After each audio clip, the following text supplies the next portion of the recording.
Beyond and hello, everyone. My name is Jonathon Dornbush, and this is Podcast Beyond, episode 624, the final one of 2019. And with that, cheers to everyone. Cheers! Hey, look, we got a holiday theme. Did it? Yeah. Holiday? Right. Oh, apart from me. Yeah. Great work, everybody. I'm representing those who do not celebrate Christmas. Festivus. And yeah. What are you talking about? You have a Festivus. white mug. That's snow. That's Santa's beard. yeah. Yeah. Were we supposed to coordinate mugs? No. Because I have a cup here too, just a regular cup. Looks It's like red. we coordinated without even trying. Yeah. Pretty cool. That's what this show is, coordination without even trying. That's right. This is our final episode of the year. For those who may be tuning in for the first time, this is going to be a very different episode than we normally do. As we're recording this 2 days after we last recorded the last episodes of the show, for a little bit behind the curtain, there's not much new PlayStation news to talk about. It's pretty quiet at this moment. This episode will be going up the last week of the year. So I thought we could have a bit more of a relaxed, laid-back episode. You say that, but now I just know that in this period, NAC 2 is going to be announced. Wait, NAC 3 is going to be announced for the PlayStation 5. Like, it's just going to happen. Probably. Because you said that. I mean, I hope that'll give me something to do over break. I think they should make a NAC 3 called NAC 2 NAC 2, yeah. and just see what happens. Just see if anyone notices. Yeah, that would be impressive. Apparently, NAC 2 is quite good. I never played it. I talk about this a lot on this show, that both of those games are pretty okay. Yeah. Anyway, before we begin, whatever the show is going to end up being, and that's pretty much what you can expect, I did want to read a comment of the week. We've started doing this recently where we're highlighting some of the positivity in the comment feeds of Podcast Beyond. This one comes from episode 622's comments, since that's the last one up when we are recording, from Chris on the YouTube, which is youtube.com/IGNBeyond. Chris said, being a transplant, I'm always sick or in the hospital. I had major surgery on November 6th and just healed from that, but I'm back in for something else. But one thing I always make sure to have on my iPod so I can watch is Beyond, GameScoop, and MVC. Take that unlocked. All you guys are great. I will continue to watch you guys no matter what, even if it's from a hospital bed at 8 at night waiting for meds. Incredibly sweet. And I want to say that one, thank you for watching the show in whatever state you are in. I hope you are recovering soon and quickly, and speedy recovery to you. But thank you so much for Shout out to you, because I am a very fortunate person, but I did spend one holiday period in hospital, and it wasn't. They're not known for being really fun places. Yeah, it's not the greatest place to spend your holiday time, and so yeah, I'm pleased that we can give a little bit of relief. Yeah. Thanks for sticking with us, because Yeah. if people didn't watch or listen, we'd just be sitting in a room just talking for no reason. You know? So it's like friends do. It's like a normal. we do that sometimes off the mics, and we hate it. It's It's horrible. awful. No idea what any of Awful. you are talking about. Yeah. No, but thank you, and thank you to everyone who's listened or watched this show over the course of 2019, over the course of any time at all since it has started, and into 2020. It's going to be an extremely busy, crazy year, and I imagine we'll have so much to talk about week over week next We're year. going to talk about Goku so much in January. We are. I'm looking forward to it. By this time next year, we will all have the PlayStation 5. Yeah. That's weird. And we'll probably be like really annoyed with like certain parts of it that at one point we thought would be the most revolutionary things. Can you believe the index button? Yeah. Who would have thought they'd put the index button there? Although I gotta say, like, I was looking through the comments on the last episode where we were sort of saying what we wanted, and honestly, Max, ringtone, console Ringtones. baked ringtones. That's a great idea. Yeah. It's such a great idea. The should- They Probably should pay you so much money for that idea. I invented the noises that you put in the Tesla that make it sound like old-timey cars or TIE fighter engines. I invented that by saying, I have a cool idea. That was years ago. That's right. And Yeah. Elon Musk doesn't want to pay me for that.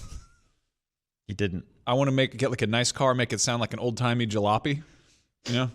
Or like a bicycle that has a playing card in the spokes. You could do it. No, I wanted to. You know what? I was sorry. No, I'm sorry. please go. It's this episode. That's what this episode is. I just want to say I rode in my very first Tesla last night, and I didn't really remember much of it because it was right after our holiday party, and it was going from the venue to my house, and like I just looked at For clarity, you didn't drive this.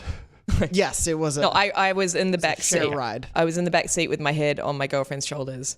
And yeah, I'm just kind of disappointed that was my first ever Tesla Were you experience. thinking the whole time, you're like, wow, I wish this sounded like an old-timey... I was like, I've got to be honest. I was wish like, this that sounded is like a motorboat. that would have Cool. made this experience like 100 times. Well, that's cooler. my business strategy: is ringtones for other stuff besides the phone. I What think else? microwaves should have it. I think How when did your you food put is your done, head on both of your girlfriend's As shoulders? I said shoulders, I was like, oh no, Altano is going to bring that up. Is she able to fold in half like a scissor?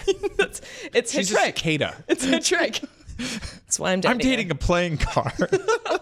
For reference, we're recording this show, as Lucy mentioned, the morning after our holiday party and shortly after our office white elephant exchange. What did everyone end up with? Third year in a row, I brought a bottle of vodka and left with almost the exact same bottle of vodka. So things are going good. I'm bad at that. I'm bad at the white elephant. I'd be like, if they were trying to figure out if I was the Dalai Lama, I wouldn't be because I'd pick the wrong thing. Like, Because you're not a like a cutthroaty thief. You have to get up there and really like get. no, in. but you can't. I guess I should have stolen a known quantity, but I grabbed some mysterious bag and it was full of red wine. I mean, that's fine. I decided want to red play the wine. game this year. Yeah. And I stole from Damon Hatfield and got a bottle of Maker's Mark. That's good. If you don't like do too, drinking I'm red still wine, you can cook with it. I don't want to do that either. Yeah, but like, who's Why? this will help me cook. Like, I don't know. that's my like a my crap entire present. family. I mean, that's the thing is, a I have- wonderful I don't know. Marcella. Everyone from my country. Red wine is Italy. all right. I have a bunch of it already, and the reason I still have it is because I go and Get to drink cooking, cook with big it. boy. Don't call There's me one. big boy. Did you get that one, Red? It was a slip. It's all good. So anyway, PlayStation. No, I wanted the show to be weird and loose and fun because it's the end of the year. I think we all need, a bit of a relaxation period before 2020 begins. I did want to ask though, like on the topic of Top 100 PS4 games. Top 100, yeah, list them all right now. No, I wanted to know, like PS4 or otherwise. I'm really curious because this is a thing that like I think about for Christmas and holiday break is what am I going to play? What am I going to catch up on? What is something from this year that you think people may not have gotten the chance to play and that they should over these next couple weeks if they have time off, if they don't, but like something that people should look out for before the onslaught of 2020? Baba Is You was a really fun puzzle game that I think got a little bit of love at the Game Awards, and maybe a little bit of love in our awards, or no. Yeah, It was it nominated. won. Puzzle game? Yeah, I thought that I'm one not was going to super say one. interesting. It got some love. Let's just put it that way Yeah. because I don't remember. Oh, What in are you doing? What is that? that's the Cats trailer. So this, like I was saying, there's ringtones for all sorts of stuff. That should have less ringtones. You just had the Cats trailer up? Apparently Yeah, so. I that think seems maybe I was on brand. watching it I last think it would night. be less embarrassing if you just blasted hardcore pornography. Yeah, Like to be like, seriously. oh, I just had the Cats trailer queued up. Good to go. Those jellicle cats, Mr. Mistopheles, Rum Tum Tugger, Look, they're all back at it. I am unapologetic about my my adoration for this film that I have yet to see, but I know it's going to be a nightmare hellscape. But I can't wait. No, it's a great holiday time because we have a very erotic cat film and we have a big high stakes space film. But next year we're getting one and the same, Avatar 2. It's going to be horny cats and space battles all in one place. The Shape of Water, Avatar 2. Or That's not going to happen. Way of Water. Those movies are never coming out. I saw The Shape of Water with my parents, just being like, this is a whimsical Guillermo del Toro movie. It's going to be like charming and, full of like magical creatures. And then there was like just furious masturbation within the first 10 minutes, sitting next to my dad. I was sitting next to Jobert. So, yeah, about this. Which is worse? Lucy, what about you? This year, I feel like I have had an interesting year in that I haven't really played anything that's kind of not like I've played pretty mainstream stuff. Yeah.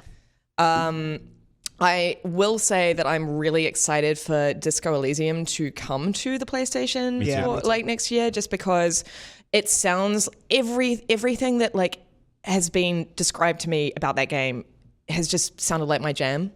And I am so excited to play it, but I don't have a PC. So yeah, I'm super stoked to play that in 2020. And I think that, we should all dig into that one just because it is apparently fantastic. Very excited about that. I definitely want to make some time for that. Max, what about you? What am I playing or what do I recommend? What would you recommend? Judgment. Yeah. It's very cool kind of beat 'em up mystery game. I'm actually I'm at that point in the sort of the last chapter where they're like, hey, this is the ending. Do you want to do other stuff first or you want to go do the ending? And I'm like, I should go do other stuff. So I'm doing like stupid side missions and I did that thing where I'm like, oh, I can finally finish this damn game I've been chipping away at since like August or whatever.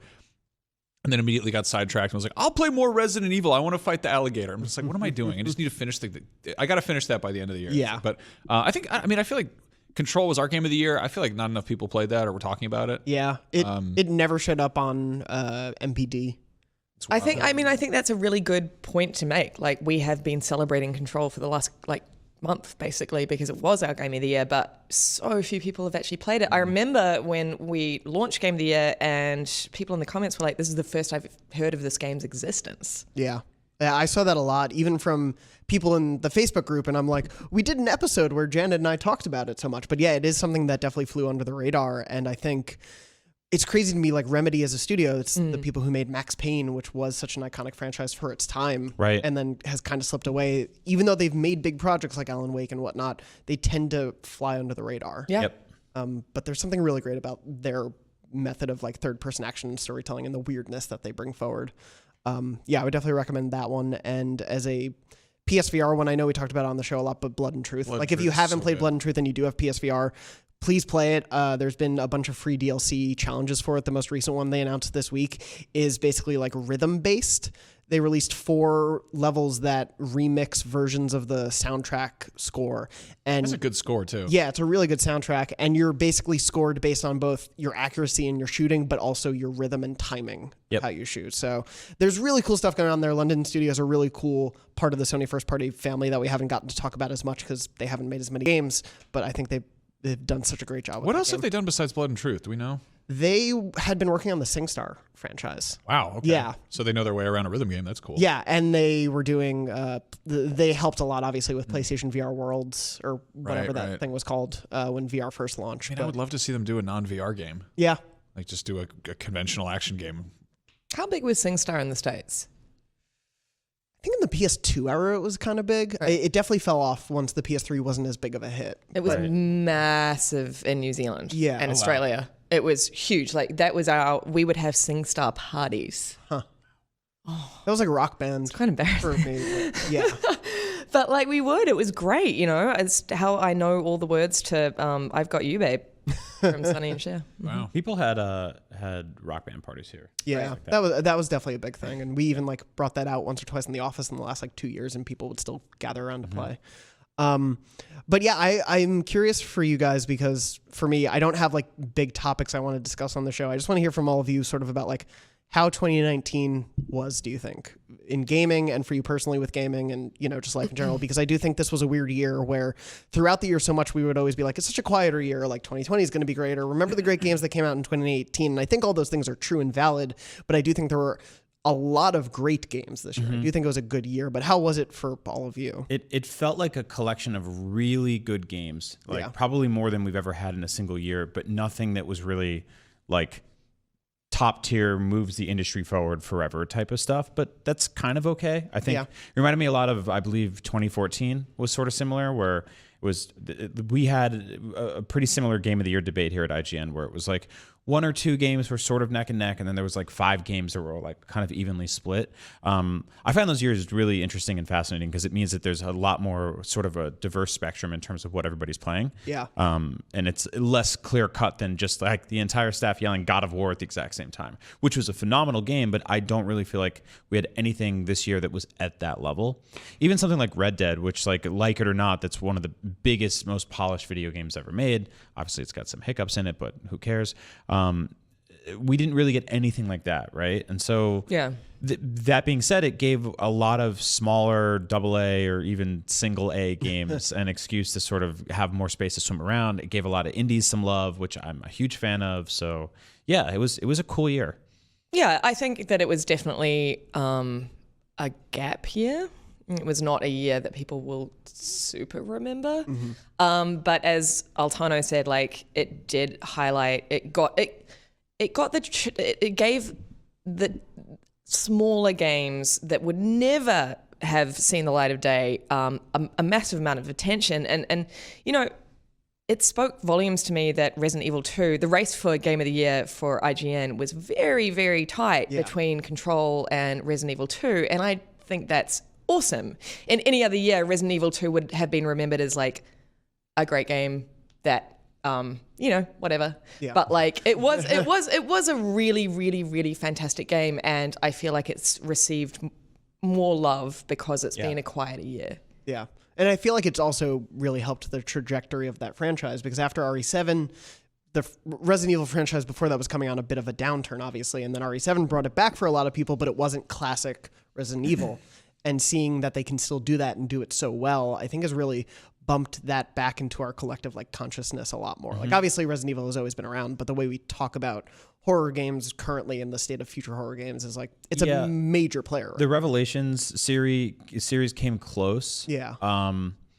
But I think Resident Evil 2 is just sort of like they built that on a pre-existing structure, and that helped a lot. And it's with characters you remember and you really connect with, and that was a really cool game. It's really awesome that happened this year. I think remakes are also pretty important in games because there's that mechanical level where stuff it's more difficult to go back to, and not in like a challenging fun way, but in just a weird, like whether it's a matter of tracking down the hardware you need to do it or just like stupid quality of life things that makes, I don't know, like manually having to save is like a weird kind of relic. I like that in Resident Evil it's like kind of gamifies it, but like I mean, we're getting more and more remakes. We're getting more of that, or even sort of spiritual successors. It's kind of cool to look at like the PS4's library, and you're like, oh, it's got God of War, it's got Spider-Man, it's got Resident Evil 2, it's got Shadow of the Colossus. You're like, all right, which generation are we talking about here? Right. It's a sort of taking greatest hits and like giving them kind of a fresh coat of paint and modernizing the right parts of them. It's cool to have that, but yeah, I don't know. I was talking to someone about this last night, and like. Sekiro, obviously, people were really stoked on. A lot of people really like that. Game Awards, Game of the Year. Yeah. I wish. I mean, maybe I'll have like the Bloodborne thing with that, and I'll go back in 3 years when everyone's done talking about it and be like, I love this game, and everyone's like, okay, buddy, thanks. But it's odd. It's just sort of It's been a strange year. I think what's that old the old arcade game that's all animated, the Don Bluth one? Dragon's Lair? Oh, Yeah. I think FromSoft should do Dragon's Lair. Yeah. Like, I think they should do a kid-friendly FromSoft game that's Dragon's Lair is basically like a stripped-down rhythm game, and Sekiro kind of is a rhythm game. Like honestly, like that game is way more about like parries and strikes and timing perfectly than sort of the other games in their spectrum. But yeah, I saw some people sort of being like, oh, that game winning a Game of the Year award is proof that they don't need like an easy mode, and that journalists can suck it, and that. Friendly reminder: journalists voted for the Game of the Year award for that. Yeah, we 90% of the vote. That was that said, though, it is definitely. I said on the show, like when that debate was spiking on, which was part of this incredibly long year, that ultimately sales will dictate whether or not they ever want to patch a mode like that in, and the game sold really well. Yep. And it won awards, so they're going to stick to their vision. Yep. And love it or leave it for some, I guess. Yeah, and I mean something like Jedi Fallen Order, which is Souls-esque, had difficulty modes. Yep. And so there are options. It may not just be the FromSoft game you want to play, but there are definitely games that are approaching that. Does Ashen, I haven't gotten to start it yet, but does that have difficulty modes? Or No. Okay. No. Which is an interesting one, because that's actually... you can't grind and level up in the traditional way in that game. Yeah. And so that's the thing about Bloodborne, is that like the FromSoft easy mode was always ring a bell and stranger from the internet will come and help you. And that was like their way of sort of being like, you can get through this. You won't have a toggle to make all the enemies, doughier or whatever, but like you push this button and somebody comes and kills the boss for you. You know how terrifying that it is? Like that's how terrifying Bloodborne is that strangers from the internet are a good thing. You're like, a phantom has arrived with an axe. Yeah. I like to see him. It's good. I was so determined to beat every boss by myself. And I did end up beating the final bosses by myself. And I'm proud of that. In Bloodborne? Yeah, same. But God, there were just a couple of times where I was like, I have to ring that goddamn bell. Yeah. Like I just have to. No, I have to for my own sanity and for my own enjoyment of this game. That lanky white guy, he's like I'm not just calling him a white guy. He's like an incredibly pale man. No, he carries a huge bag, and he like whips your ass on the beach. I forget his name. I hate that guy. that guy, I was like, I'm good at this. I'm really good at this game. And I got to him and just died like 40 times in a row. And I was like, ding, ding, ding, ding, ding. For me, it was like the three dudes, like, how there are like three separate guys. The witches? Or those guys? No, it was like they're funny. Three different guys, and you have to and they all come and attack you at once, and they've all got different styles. The Shadow of Yharnam, yeah. I think so. Yeah. I died to those guys over and over and over, and I was starting to feel that like There's like a proper pecking order. that I frustration. found a lifeline. That was one of those ones where I like kind of stumbled on them by accident and like wasn't fully prepared, and then died in like just cartoonishly record time. So as you can see, 2019 was a phenomenal year for still Bloodborne. talking about Bloodborne. Yep. Hell yeah. I mean, we had, when we were audio only for a brief period, there were like a good 2 or 3 episodes where all we talked about was Bloodborne. Yep. And as someone who's not played that game, I love hearing you guys talk about that Yep. game. Well, especially because like Altano and I haven't like it sounds like we haven't played for a little bit. Like we don't remember necessarily the names of all the guys, so it's just like the 3 guys with their strange, and they're all wearing cloaks and The tall, lanky the man with tall, the bag. lanky white person. The lore in those games is like so wonderfully kind of like opaque that you have to describe stuff like that, and you're like, did you get to the hallway of the wet dogs? And you're like, what are you talking about? I got my friend into it over Thanksgiving. We got like just supremely drunk, and I was like, no, I think about Bloodborne. You gotta play Bloodborne. Bloodborne's great. And he's like texting me the other day, and he's like, he's in there, like he's hooked. He's into it, and I'm like so happy about that. But again, he's like, hey, what's up with these guys with like sombreros and they show up with a big bag or they like try to hit you in the head? And I was like, oh yeah, one of them will kidnap you and take you to like a jail, but it's like a school. And if you're going to the basement, it's full of witches, but there's cool stuff there, and you can leave, but you can't come back unless you go later. And then there's a big guy covered in lightning in the hall. And I love that when you're like, I'm done. I got out of the jail, and you walk outside, and it just goes like, like Yeah. the skeleton man drops from the sky. it's Dark Beast Parl. It's so good. Honestly, I still- Sekiro kicks ass. I Yeah. really want them to do. I want them to get back into Yeah. something kind of spooky again. Well, we I know just they're doing think- Elden Ring next. Yes, And we- I hope that game has some horror stuff. But like From does horror better than anyone. I think this is the thing. Like we forget that Bloodborne and the Souls games are genuinely bone-chillingly terrifying. Yeah. Like they are just so they are the closest thing that I've ever experienced in my life, and this is like film included, to an actual like nightmare that I have experienced in reality.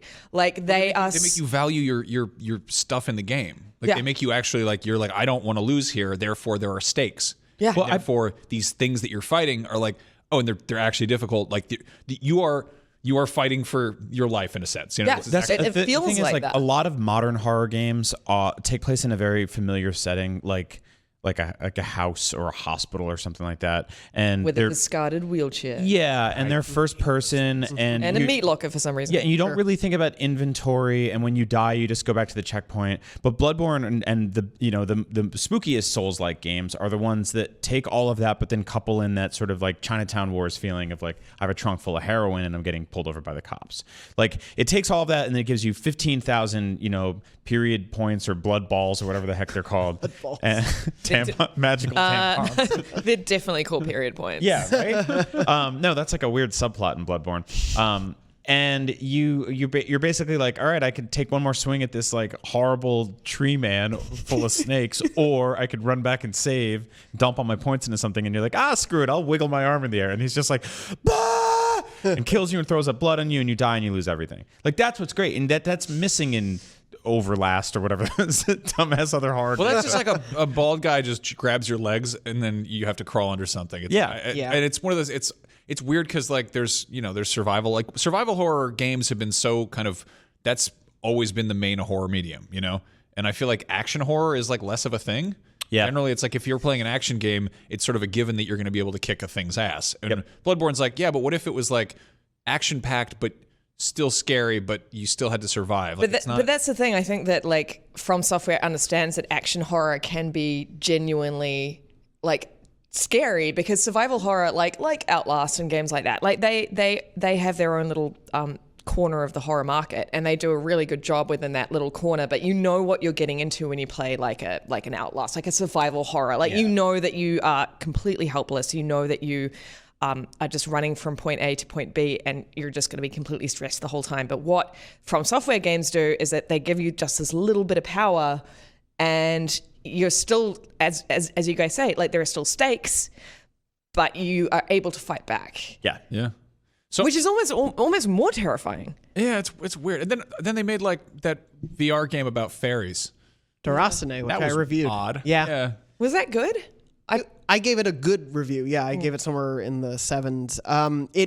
It felt like a first go at something for sure. But having not really played a lot of From games, but knowing sort of the ethos around a lot of them, it felt like it was in its last third kind of getting at a From game. It wasn't scary, right? It was not until eerie, the end. but okay. Yeah, like Still uneasy. Like, Yeah. I don't think From can make a game that isn't unsettling in some way. the thing about that game that's unsettling is knowing that it's from Right. and the first 2/3 of it are very, you are just a kid at this like boarding school orphanage sort of thing, and it's about you going, you're a ghost essentially, and you can kind of go through time to see what's happened with the people around you, but it's this weird thing where everything is so upbeat to an extent. Like, it's so upbeat that something feels off. Like there has to be something wrong here, and you're trying to figure out what that wrong thing is. And as it gets into Kippers for breakfast? St. Swithin's Day already? Yeah, it is. It is. that's that game for the first 2/3, and you're like, I'm just going around checking if there's a cat in the corner. Okay,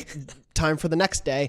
And then you get to the last third, and they're like, yeah, here's a lot of lore about fairies and the dark side of fairies and how some of them want to steal your souls and things. And it's like, oh, there's a whole nother world here that you are just getting to. That's bizarre. And I wish I saw what that game is. Yeah. Like, I would love a sequel if only to know what that world becomes. We talk about them in the sort of the post Souls and Bloodborne kind of era, but they've been around forever. Yeah. Like, I mean, I kind of want to see, what does an Armored Core game look like Yeah. now? Like, what is a post Souls Armored Core game? That sounds like it could be really cool. They also have, like, the stuff they were kind of, what is it, like Demon's Field or like Clock Tower or something. There's like PS1 Overlast. There's no, there's Kingsfield, I think, was one of the first ones that was sort of chipping away at that formula. But it's so weird looking at those now because they just look like kind of haunting and pretty janky. Kingsfield, Armored Core, Shadow Tower, Echo Knight, Spriggan, Frame Gride, Demon's This Field and Spriggan Clock- guy. Yeah. Echo Knight 2. From Software, well-known Evergrace. publishers of Spriggan. I should totally do that for a headline at some point.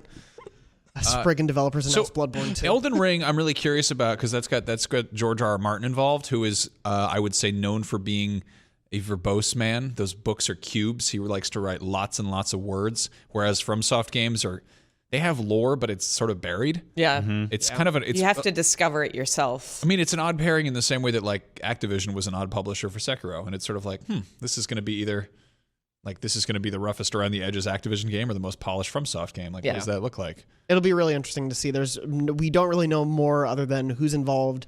It's based in a world of dark fantasy. And I told you guys about that time that I interviewed Miyazaki and at E3. No. I don't think so. Okay, so I interviewed him and we were in this room, at E3 where like there are meeting rooms and like they're just kind of pulled together like at the last minute.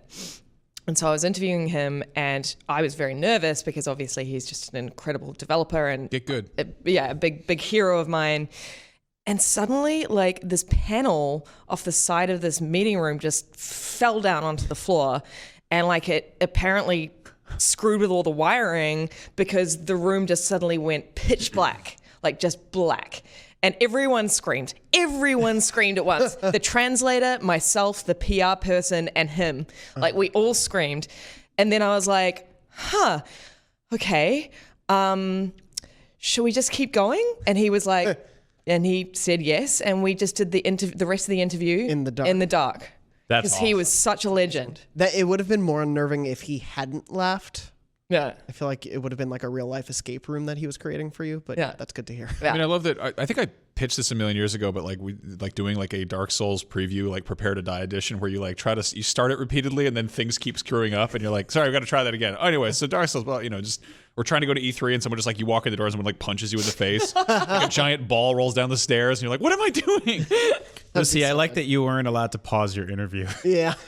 Yeah. Meeting times Yeah. are booked. But at like E3. meeting times are so tight, and also he's people often characterize him as being very reserved and not like not liking interviews and stuff like that. But I found him to be very wanting to talk. And actually, here's something that that is my claim to fame when I eventually leave this business.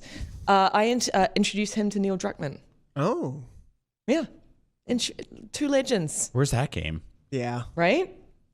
Yeah. That'd be fascinating. Speaking of Neil, that's a great transition. I was trying to think of one that whole time, and you just gave me that. We're looking at a very interesting year for Sony to come. I kind of want to talk about the juxtaposition of 2019 and 2020. Did you say juxtaposition? The juxtaposition. I wish I had. Juxtaposition. Of 2019 and 2020 for Sony because, and I don't think we have to, dig back into how we felt about some of the releases from this year. We've obviously talked about that on the show a lot, but I You think don't want to talk about Resident Evil 2 some more? We can just keep talking about good. Yeah. I'm or good. Bloodborne? I'll Can play this them whole eventually. episode just be about like horror? Let's talk about indie horror movies from 2019. The Lighthouse. The Lighthouse is That's really good. what I want to talk I like about. Parts in that one. Real surprise there. This was a year where Sony started State of Plays. They didn't go to E3. They came off the year where they stopped doing PSX officially. They okay? There were a lot of staff turnovers at high levels that we saw. Herman Hulst is now at the head of Worldwide Studios. Shuhei Yoshida is in a different role. They're sort of focused on a globalization plan for their 3 major territories, and they're now going into the year of the PS5 and 2 of their biggest first-party releases of the generation. How do we feel about sort of the state of Sony going into 2020? I'm in the sort of position where I have faith in like I love Sony as a publisher. I think Sony is an incredible publisher insofar as it lets people flex creatively in ways that are incredibly unusual. Like, even though David Cage, as I've mentioned in previous podcasts, does not like me, I love the fact that Sony lets him make the games that he makes. I think Sony is a very brave publisher. With that said, I think I went into 2019 thinking that Sony's kind of absence and silence was very much very part of some big plan, right? And I think that maybe I was a little wrong. I think that maybe it wasn't part of some big plan, especially when we look back at how we've received PS5 news and stuff like that, and all of the shakeups in upper management. I think that, it's had a tumultuous year. I think we haven't heard the full story about what's gone on behind closed doors. With that said, I am so fascinated to see what's going to come next year because at this point, I have no idea. Yeah, I think 2020 is going to be a phenomenal year for them software-wise. Hardware-wise, remains to be seen. I have no doubt that the PS5 is going to kick ass. I have no doubt it's going to be an awesome-looking system. It's going to have tons of great features. That said, the console launches are tricky. Things break, things go bad, things explode, things ship without the games you want them to ship with. They don't do the things you want them to do that eventually get patched in. Basically, us, the guinea pig suckers that go in and buy something on day one, which I've always been guilty of, help essentially test it for future markets to come in later when it's usually priced cheaper and there's better features. So it's going to be a really fascinating November, assuming both of those systems, that and the new Xbox, launch at the same time, because you're going to have this giant console war again. And, that first to 10 million is a big deal. Yeah. And before all that, it's going to be a great year for games. So no matter what, if you're a PlayStation fan, next year is going to kick ass in some way. I do think there's going to be some uncertainty with PS5. I hope that's not directly connected to the departures recently. But yeah, it's going to be really interesting to see. Max, what about you? I mean, I'm very excited to see what happens. Obviously they're on top of the world with the PS4. PS4 is, I was just thinking about it. It's really wonderful system. Just really, I don't have a lot of complaints there. It does what it's supposed to do. This generation from Microsoft has been kind of a weird redemption arc where they started off completely just tripping on their own feet and just being here's the $500 box with the thing that nobody wants attached to it, and it's huge, and we don't only a few games, and then they've gradually kind of been hard at work, kind of turning things around, and they just announced a new box, which is a little bit weird and funny, but it's kind of cool to see them be okay, but no, we've rearranged stuff, we've bought up studios, we're working on it. Big ships are hard to steer, and it's this is something we're seeing with massive corporate hardware manufacturers, and then Sony's on top of the world, so they could stay on due course and completely just be okay, no complaints over here, or they could completely screw up, which would be, I don't know, interesting. Frustrating probably, but it's at the end of the day, competition is always good for consumers, and it's to see to see these two sort of giants going at it and being oh, how do we how do we either stay on due course or get people over on our side? It's going to be exciting. And I don't know, it's new hardware. It's always fun on some very stupid, childish level. Yeah, No, it is. It's always an exciting time. For all we sort of berate console wars for being childish, there's still a part of me that's like, yeah, do it. What's going to happen Screw, this year? like punch him in the face. Yeah. You know what I mean? Like there's that like childlike basic Neanderthal because we're part of me. we're dummies. Well, it's fun to watch. Like we all had a great time before the PS4 came out of here's how you share games. Oh God, yeah. That was one of the biggest watershed moments for how this generation ended up going. Yes. And Lucy, you were talking a little bit about the intentionality of Sony, and especially in the last year, and whether or not it was an intention plan, and Max with Xbox. They're both at such different places because Xbox, I feel like we have seen an intention plan. They decided, like when Phil Spencer seemed to have come in, and maybe within a year of that, he decided we're not going to win this generation. Let's look ahead. And everything they have done for the last 3 years, I'd argue, has been we're getting there. Yeah. Like we know we can't win everyone this time, so we'll win the hardcore for now, and then focus on expanding next time. Yeah. Whereas Sony has won, theoretically, and so they are doing a lot of things late in the life of the PS4. It's been really interesting to watch, like within a year span, they're like, finally you can change your usernames, but it comes with these hiccups. We're starting crossplay, but it's in beta and we're only doing it on select games. They've now updated that, of course. We're adding a PS4 DualShock 4 attachment in the last year of the console. Like there are a lot of late game things they are doing that it feels like they're finally deciding to catch up. I don't know. Do you guys feel like that's sort of the... No, totally. I mean, Definitely. you don't try as hard when you're number one. Yeah. Yeah. Because you're sitting on your laurels. You're there already, Yeah. right? Well, I've been married for 5 years. I exercise less than people who are single because they're like, I got to get out there and really sell this. I don't have to sell it anymore. I mean, my wife doesn't want to hear that, but because you have to try a little bit. I don't want to just give up entirely. But I think that like Microsoft they have to go out and fight, and they have to win people back. And Sony's like, we have like 100-something million people that are here already, and they're happy, and they're going to buy our games. We're good, right? And everyone's like, maybe, but every 5 or 6 years, like the scales tip again, and the allegiance gets thrown in the air for the average casual gamer. Obviously, we have diehard PlayStation fans on this show and listening to the show, and Ryan McCaffrey has the same over on Xbox and on his side. But the average person goes where they think they're going to get the games that they love, and the price is good at launch. And like where their friends go. Yeah, and then where their friends go. So there's a lot of factors there. And so like every new console generation is one to win. Every manufacturer has to sort of re-audition for the role and reprove to the masses that they're the ones that need to win. And with these things being priced the way they're going to be priced, I think you're going to have less multi-platform users than almost ever before. If there are two $600 systems on the market, people are going to strategically pick the one that's right for them, and they're going to ride it out for the rest of the generation. Well, and there's been people who have talked about, I think even Bo Moore, our executive tech editor, was talking in a conversation with Ryan McCaffrey and pretty much was like, no, I think the Series X might be $1,000. And here's why compared to high-end PCs and what it might require. Yeah. And he kind of convinced Ryan during that convo it could be higher because if they are going for a dual approach of a cheaper model for more mass adoption and the high-end thing that is going to really push the power of where games can go, that might really change the game as well. We haven't seen game consoles go beyond 600 at launch of a generation, really. I can't think of... I mean, if you start speccing out like your own incredibly high-end PC, you're going to start, scratching at numbers like that eventually. Yeah. And so there is a disconnect though. I think like with we will spend that on certain things and not on other things. And with video games, it's always been sort of accepted that like the $300, $400 price range for a console launch is the right way to go. Anyone who's dared to go higher than that has been almost immediately laughed out of the room. Yeah. Well, you look at those wonderful graphs of like console prices at launch adjusted for inflation. Yeah. And there's like, oh yeah, here's that Atari that put that company in the ground or whatever. It's like, oh, that one was like $1,200 or what, or like in television or whatever. It's just, it's bizarre that, we always think of sort of this sweet spot in the same way that games are, we're like, they've always been $60, and it's like, not so much. But also, you got to.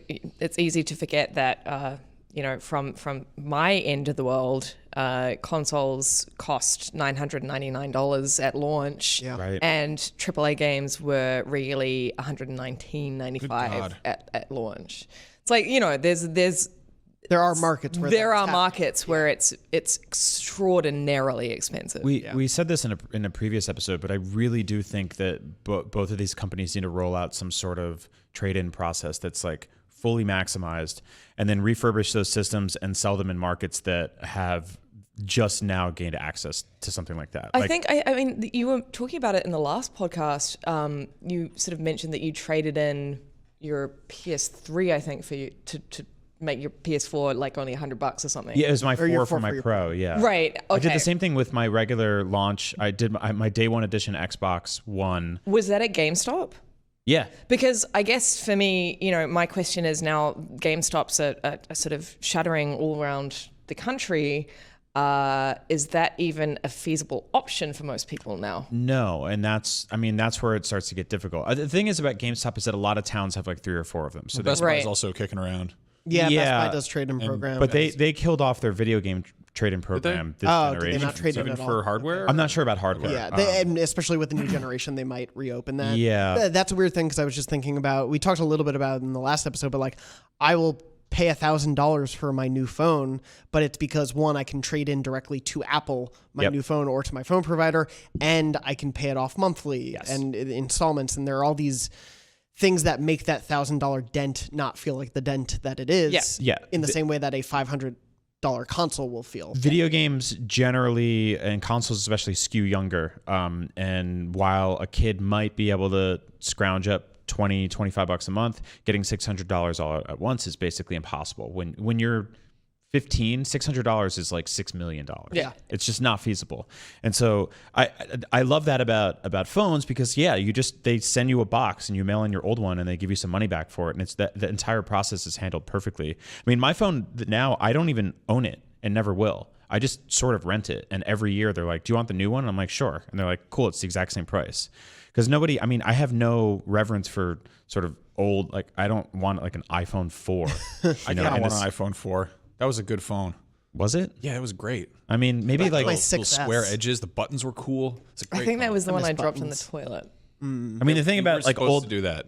old They said that. phones, They old came out, phones they will were like, basically "Don't do not that." play any new games on them anyway, or even some old games. Yeah. like some old games apps won't even. stop support. Yeah, they all got specced out. Whereas like if you got a PS2 and you got a stack of games, you can hang out. Yeah. Like, it's a good time. I've been slowly trying to like rebuild a GameCube library Yep. because it's just so hard to get those games, and a lot of them are still fun to play. But yeah, it's a different thing where if I want new apps on the iPhone, I'm not looking for my older iPhone to play them. Yeah, and so I think if either of these companies start scratching at this $600 to $1,000 range, like they're gonna have to really figure out how to make that work for people. From the makers of games as a service, consoles as a service. yeah, right. It's Well, I mean, insane. Xbox has that trade-in program we've talked about a little bit. Yeah. They seem to be sowing the seeds. Again, Xbox seems to be sowing seeds pretty publicly for what their intentions are going forward. And their intentions are, and I think we had a very long discussion in the office just hanging around your and Max's desk of just what can these console makers do to get us in at these price points and these services and all this stuff. And yeah, I think they need to start operating as more fully fledged businesses in that regard and not just focus on getting the box in. There are giant sweeping geographical locations all over the earth that would kill for a like consumer priced refurbished PlayStation 4 because they're not really looking for the cutting edge stuff. It's just not feasible where they are yet. And buying back a PS4 from someone like me and going under the hood, making sure everything works and selling it back to a new consumer at a fraction of the price works for everybody. And then I take that money and I put it directly towards my 5 and it's less of a sting. Yeah. But, know? and No, that's so accurate. yeah. I think that's one of the reasons why I was so angry at the time when the Xbox One launched, and it was the whole suite of promises were just so just far too forward thinking. Like Yeah. I love where their brain's at theoretically, but like we didn't have in Australia, we didn't have like half of the stuff. We wouldn't have had access to half of the stuff Right. that they were promising. And it's just like this is Australia. Like this is Yeah. a pretty functional, like country. And you just sort of think, God, the rest of the world, like Yeah. there are so many, as you say, there are so many countries and people who don't have access to half of the things that. Yeah. I mean, there's a deep history of the E3 right before a console launch being essentially a giant snake oil convention. I mean, the amount of times Max and I watched videos that Nintendo had done, where Reggie Fils-Aimé held up a 3DS for the first time and was like, Avatar is one of the highest grossing movies of all time, and soon you'll be able to watch it on your 3DS in 3D without glasses, which literally never happened. Yeah. Like, movies never came to that platform in a 3D Completely space. baffling. Like, There was a whole thing with the Wii U where it was like sort of proto Amiibo, where it was like you putting a toy on the screen and then using it to like. There were all these games that just didn't exist. They were like non-existent tech demos. Kinect had the thing where you could scan your skateboard, Yeah. and it would appear in Milo the game. was a whole thing. Like, Oh, that God. never happened. I still go back, like, Milo. if I've had a few drinks, I still go back and watch that Milo demo just because it's Such a weirdo. It's so fascinating to watch it back. Yeah. Like, it's so weird. And the woman who's demoing it, I would love to know her story, because it's just such a weird, fascinating, creepy, completely unreasonable Wasn't it back It's like when the it was thing from the exercise bike was- commercial. Yeah. called like Project Natal, Project Product Natal, Natal. Yeah. which is So like just a creepy name. I will say, in terms of like promises we've heard so far that I hope not only come true, but I hope get stolen across the board from everybody, is Microsoft teasing that you'll be able to suspend multiple video games Yeah. at once. That's great. That's awesome. I want that on PlayStation so bad. Like, to be able to have like, you know, Fallen Order, God of War, and 3 other games just suspended waiting for me, and not like that you can bounce between those things is just really, really awesome. Especially having some of the smaller games. Like, I love having Beat Saber on my PS4 to play all the time, but I wish I didn't have to cancel out of Fallen Order while I'm playing that to just go play for 20 minutes or something. Like, I wish I could easily swap. Yeah, so those are the kind of like small quality of life tweaks that I want to see across the board, because I don't think this is going to be one of those like the first time you tried VR, the first time you used the joystick and to move Mario in Mario 64. I think like we're not going to have a revolution like that, but I do think there's going to be a bunch of little things that we're going to be like, how do we live without that? Yeah. That's what I'm that's looking for. that's exactly it, because it's, I don't know, the fun part is the games. Yeah. The fun part is never the console. There's like maybe Nintendo has some, you know, cute nonsense in the menu or whatever, but for the most part, these are like, and that Xbox Avatar creator was pretty good. But like for the most part, it's like they're means to an end. They're machines, you know, and that's sort of fundamentally boring. But like anything they can do to like get out of the way of you playing the game, that's great. Yeah. I like that a lot. Well, and that's the interesting approach that the two are taking is Xbox is they just want you to buy the game more than the Series X right now. Like, you'll be able to play Halo Infinite on your Xbox One, your One X, your One S, Series X, whatever other one they have, your PC. Right now for PS4 games, you can play them on your PS4 or PS4 Pro. And Yeah, but the joke's on them. How do they make me want to play Halo Infinite? That's true. If they make it like Halo 2 again, I'll play it. Yeah. But yeah, it's going to be a really fascinating rollout to watch because, yeah, this generation shift is unlike any other we've had before. And like the way we've been theorizing that there could possibly be something in February, we are incredibly close to that. That's like 5 weeks away. Yeah, they got to send us invites soon. But speaking of like other Sony stuff in 2020, right now, because I had to write this piece for Lucy, like the state of Sony first party games. Right now, we probably know the least amount of first party games than we ever have before. Yep.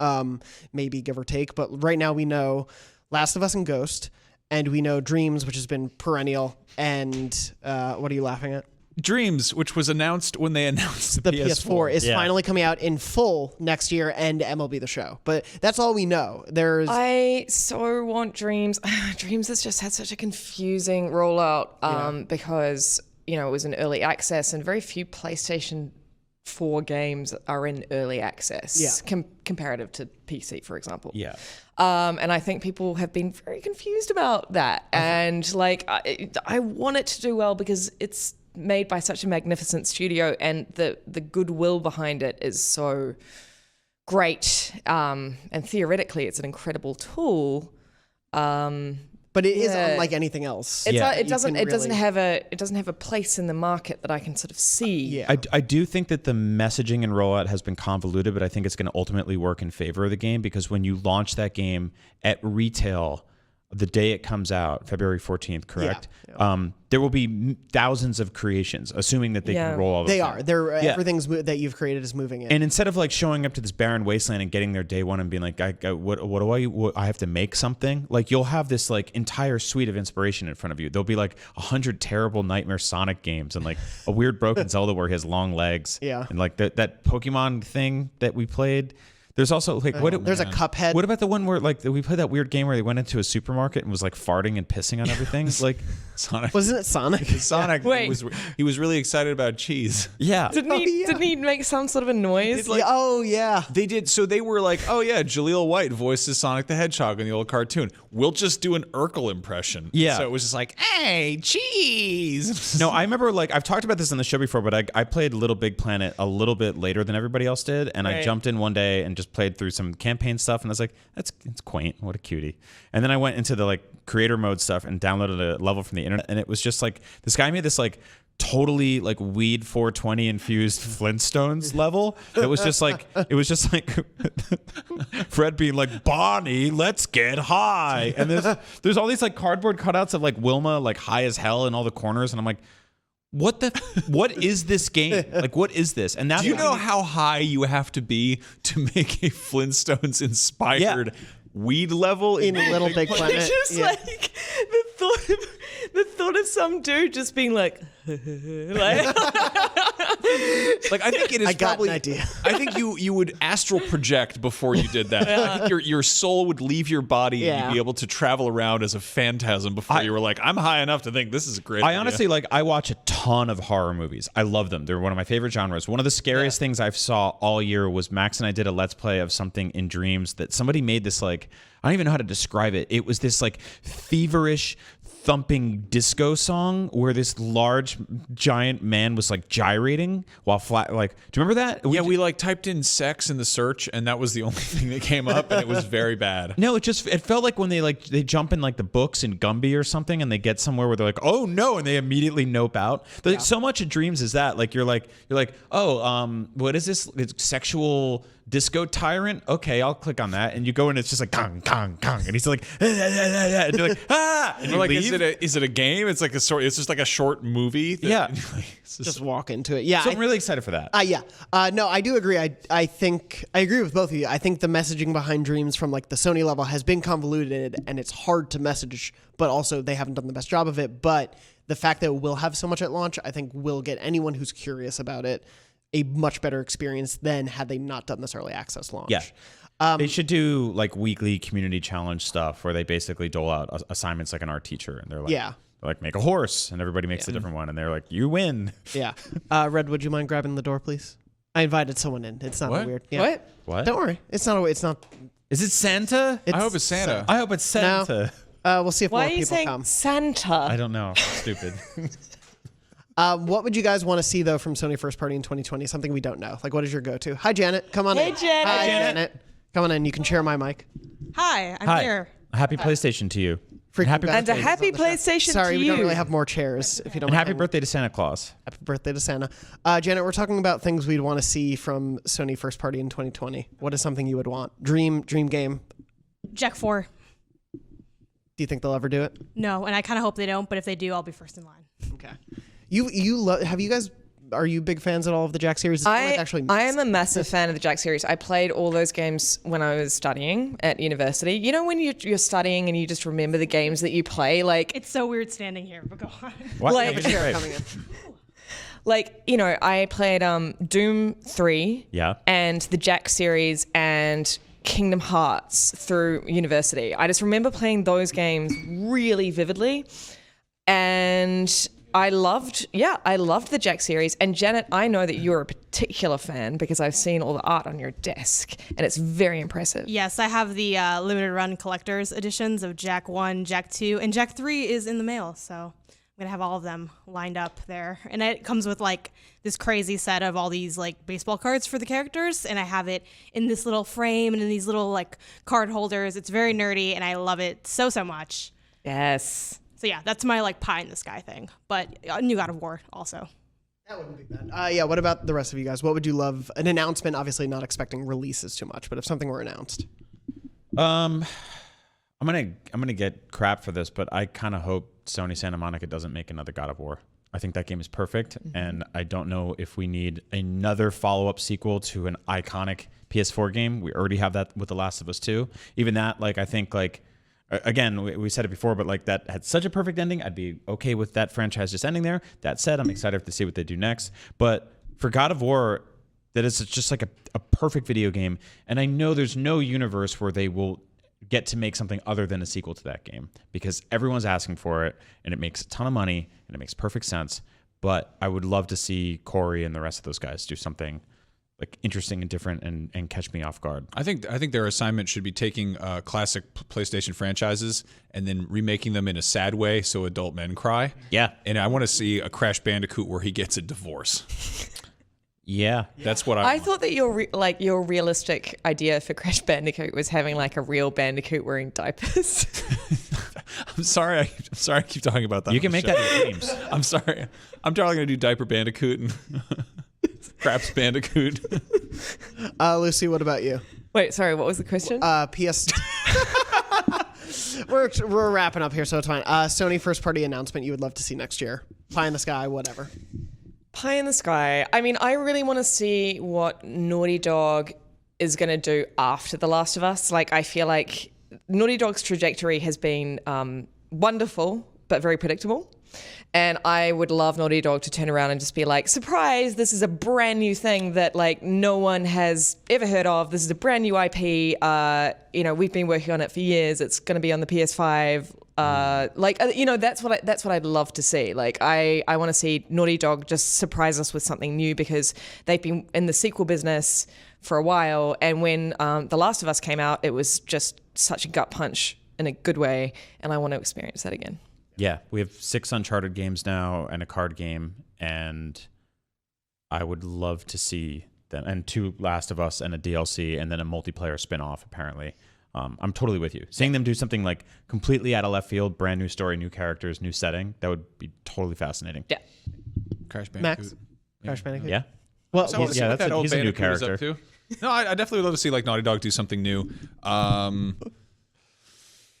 Yeah, I don't know, just new stuff, new IPs, strange new reinterpretations of things we weren't expecting. It's not first party, but we got word that Capcom registered Dino Crisis, which I'm pretty happy about. I would go insane if we saw a new Dino Crisis. I loved that game, and it was just so. We haven't had a good dinosaur game for a while. No, actually, that's a lie. I did really enjoy Jurassic World Evolution. Oh. Do you count Horizon Zero Dawn as a dinosaur game? I actually do. Yeah. But people criticize the fact that there's only technically one dinosaur. Actually, do I no, there see are no so many dinosaurs. robot dinosaurs? There are robots. There's only one. There were clock radios that were shaped like dinosaurs. Yeah, there's also no zombies in Days Gone. Just From the freakers. same people.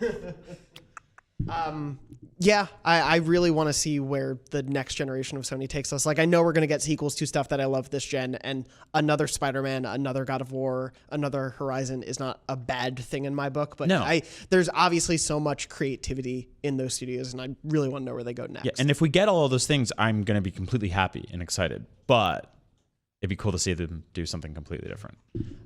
Yes, I wanted to bring in some of the people who have been the most frequent guests on Beyond, even though we only have 4 mics, because... Thank you. Because I have been so thankful for getting to host the show with all of you and all of the people who aren't on the show currently who have been. And so I wanted to wrap up the show with sort of just a thank you to all of you. To those who are not here, thank you, John Ryan, who's been on the show a bunch and has brought so much enthusiasm and fun to the show. I love. What are you doing behind me? It's fine. Okay, we're doing a kumbaya. The kids in the backseat of the car over here. It's like we're just like hanging out in the back. Oh, thank you. There's your mic. No, if I can just get sappy, John Ryan has been on the show a bunch and it's been an absolute blast to have on the show. Before he left us, I guess, or was that last year? When did Andrew leave us? It feels like it was both a year and 5 I don't years know. ago. Good riddance. What? Well, I'm just how kidding. dare you? Anyway, thank you to Andrew when he was on the show. He is a big part of the reason why I listened to Beyond when I was younger, before I worked here, and when I was working here, why I was a reason. He was a reason I was able to be on the show because he was my boss and said okay and let me not sit at my desk for that hour. And really, that made a huge difference being able to come on the show. And You know talk why about he it a did lot. that? Is because he was terrified of leaving his desk. Yeah, no, I know. Yeah. So I took advantage of that and came on You the were show. like as much our as he like let me. substitute Goldfarb. Yeah. Like, I don't know. What if I get an email? And we're like, I don't just. And I happily took it, and I have loved being on the show every time since. And Tom and Janet, thank you so much. I know that I can't count the number of times I've probably slacked each of you last second before a show because everyone's schedule is on the show so crazy to be like, hey, can you be on? Here's the run a show, please, thanks. And you almost always have been able to just jump right in and have become such a part of the Beyond Extended family for me, and it's been so great to have you on.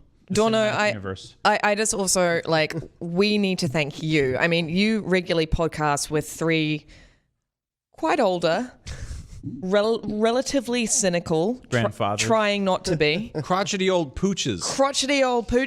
on the regular. Grumpy old codgers. Real whistlers. I mean, a real elderly Irish woman. I just really want to thank you for Middle-aged Greek friend over here. That's right. for bringing like your exuberance and your positivity and your passion for PlayStation and just your general just amazing vibes. It makes this podcast in particular such a joy to be on. Thank you. I really appreciate that. Thank you for the quiet clap. This weird rotating clapping. That's A round of applause. I agree with all. God, that's all funny. that. I Thank you. love it. Yeah. And no, to you, Brian, Max, and Lucy, like, thank you so much for doing this show with me for this since I've started hosting. Like, being a part of the show has meant so much to me in my time at IGN, and being able to do the show with the three of you so often has been, it is the highlight of my week every week, because we get to come in here, and whether it's talking about PlayStation, whether it's talking about third-party stuff, whether it's talking about Bloodborne for the 100th time, it is always so much fun. It's our Pokemon. It is our Pokemon. We just want have you. We emotional want you to problems. play it. That explains so much of so many of our shows. Bloodborne is the Pokemon of podcast. Yeah. But no, being able to talk about all of these things with all of you What is... if instead of being on fire, Ponyta was wet and dead? That's why I love hosting the show, is because we talk about wet dogs a lot. Just the joy and the insight and just the fun that you all bring to the show, for me and for I know the audience out there, it means so much to be a part of it, and to be able to spend this hour each week. We're going into probably what will be the craziest year, at least I've ever covered, and I think a lot of us have ever covered. To be able God. to, So much fun. to know we're going to be all doing it together Yeah. is going to be so much fun, especially when conferences and state of plays and inside Xboxes all happen on the same days because they hate us. But to be able to do all of that together is going to be so much fun, and I'm so thankful to be able to do it with all of you. So thank you for being part of the show, and thank you to Red, who started recently producing for us. Red. Behind camera, brought over some of the chairs. Come in. Head out. Come say hello. Come say hi. Say hi. Red's only been producing for us for a couple weeks now, but Awesome. Awesome. But new he kicks addition. ass. We love you, Kicks Red. ass. yeah. We Red. already love you. Yeah. Red, thank you so much for being part of the show now. Thank you to Ronnie, who was our producer earlier Rest this in year peace. before he left. Yeah, rest in peace, Ronnie. No, he created so many of the jingles that you either know and love or know and hate, but we love them. The weird newsboy and all of I those hope Ronnie wonderful starts sounds. doing those in dreams. Just making like weird I beyond love that, interstitials. yeah. Just He animates these shows and beyond. No, thank you so much for being a part of the show this year. I'm so glad we got to spend that time with you while you were working here. And I wish you the best with everything else happening. Barrett, you left the show last year, so it doesn't count. But no, thank you for being part of the show as well. I'm going long here, but I just want to say thank you so much to all of you. And thank you to the audience out there who's listened every week, whether you've tuned in for a week, every week, listened, watched, wrote in a memory card story. Thank you to everyone. We have so many left over, and we're going to keep telling these stories in the weeks to come. But like, thank you to so many people who have wanted to tell your stories and be willing and be open to share your life and your gaming stories with us. It's meant so much, and I'm so glad we can keep doing that in the weeks to come. But I think that otherwise wraps up everything for the final episode of the year. I think this is the last podcast I'm recording in 2019. Oh, Out of like, I think I've done 150. I oh counted. my god. Oh yeah. my God. that's crazy. It feels good. Yeah. Well, I'm glad I'm going to go to sleep. We're going to sleep for 2 weeks, and we're going to come back in 2020, hopefully a little refreshed, very excited about everything that we're going to have to cover next year, but it's going to be a joy to be able to do that for you. I'm going to turncoat. I'm going to go over the Xbox podcast. I believe next it. year. Yeah, you already do NVC. I wouldn't put it past It's you. like when the Verizon guy like left to the other network, like Sprint or something. Did he do that? He did. He did indeed. That was you. It's like when Kevin Butler was in that Mario Kart commercial. Wasn't that a thing? Did that happen? Yeah, he Yeah, was people in- were really mad no, about he that. was. Yeah. And he Anyway, was like, I'm an actor. It's not real. And they were like, I don't care. Get back in that PlayStation box. start being an executive again. God Yep. damn it. Anyway, thank you so much for listening and to watching this episode of Beyond, episode 624. Usually the show is live every Wednesday at 3 p.m. Pacific. This one might go up a little earlier at beyond.ign.com, youtube.com/IGNBeyond, and your favorite podcast services around the world. That is where you can find us next year in 2020. I hope if you're celebrating anything during the holidays, you have a great holiday. If you're just taking some time off, spending time alone with all the games you need to catch up on, I hope you're enjoying whatever you're doing for these few weeks. We'll be back in 2020, and I hope you'll spend a little bit of each of your weeks with us. And otherwise, beyond. They're making a new PlayStation. If you didn't hear, beyond.